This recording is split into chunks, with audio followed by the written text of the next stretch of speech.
with me in the studio today, I have with me one of the most amazing mastering engineers, Arizona's own David Shirk. Welcome, David.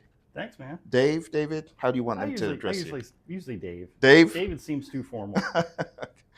So, how did I meet Dave? I met Dave as a result of me wanting to master one of my CDs. I wanted to like mass produce it. So, I approached this guy who had an advert online.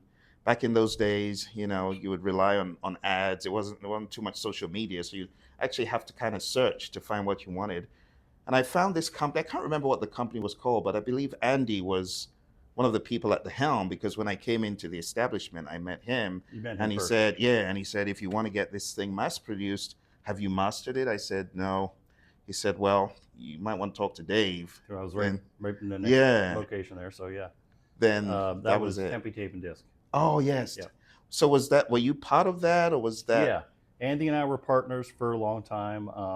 We initially got that building in at Geneva Drive in Tempe, and so we had. I kind of had the idea when I started. I wanted to have manufacturing as part of what I do.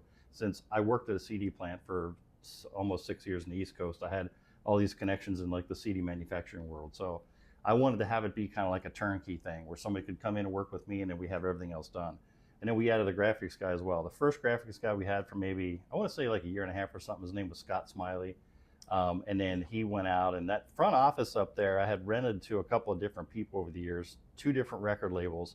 One was Stu Baker, Stu Hasis. Unfortunately, he just passed away recently, Oh, but he had Hayden's Ferry Records out of there for a while. But eventually, we got Tony Amato, the graphics guy there, as Amato Image Design. So we had kind of a turnkey situation. So people would come in and master with me, and most of our work came from word of mouth and just, I was in the business for a long time. Andy was in the business for tape duplication for a long time, but I had a lot of connections with record labels and just various studios across the country. So because I came from the East Coast, I had connections all up and down the East Coast and Chicago and Florida and stuff like that. And so when I moved out to Arizona to work for another studio in town, when I left him and started my place, I still had all those connections.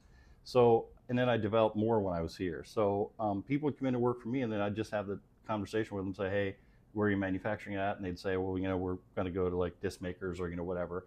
And I'd say, "Well, we're a brokering office. We're not a plant, obviously, but I can give you a price on that." And then we'd also have the conversation about graphics, and I'd introduce them to Tony, and then we go from there. So, and ultimately, like I would always tell people, like, you can have Steely Dan on the inside of the jacket, but if the artwork looks horrible, no one's going to want to buy it.